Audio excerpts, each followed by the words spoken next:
Hello and welcome to Restore 2022. We're reading today from the book of Amos, chapter 5 and 6. And chapter 5 starts with this lament that is used in funerals.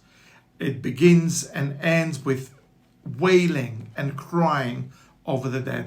It reminds me of how we wail and cry over the loved ones and dead ones back home. What is worth noting though here in this lament is there is a proclamation of the divine name of Yahweh. Verse 3 begins with Adonai Yahweh. Verse 8 talks about or mentions Yahweh. And then the lament finishes with mentioning the name of Yahweh, Elohim, Sabaoth, Adonai, the Lord of hosts. But the theme is very clear here. Israel's death has been caused by the failure to honor Yahweh, to worship him truly, and also in the unjust dealings in the courts of the law.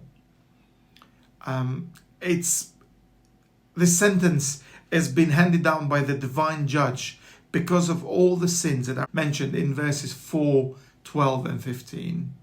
As Amos has said in the previous oracles,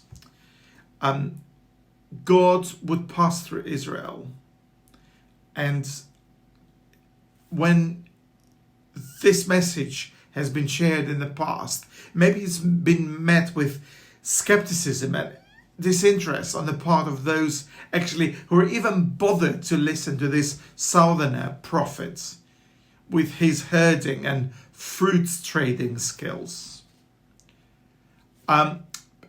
People who are well-to-do and comfortable. And most of those in Israel saw this and felt that they were enjoying the results of God's favor towards them. And even if they took no thought of God, this was their good life and it was secure.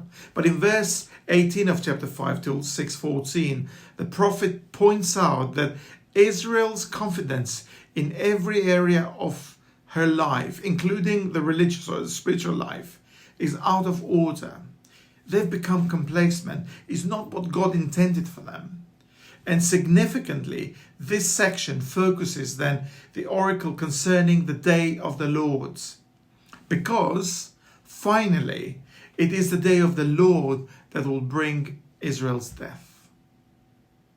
God therefore announces that an unnamed enemy will be raised against them and will take their whole land, verse 14.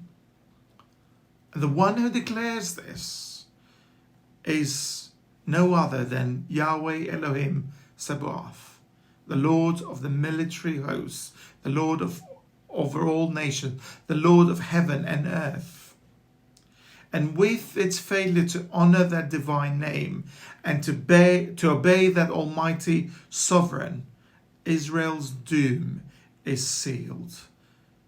In short, the outworking of our relationships with fellow human beings is always impacted by the way that we relate to God.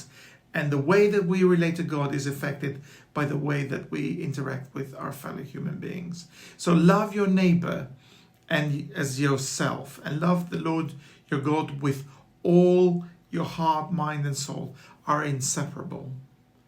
And from the beginning to the end, the scripture affirms and confirms this inseparability.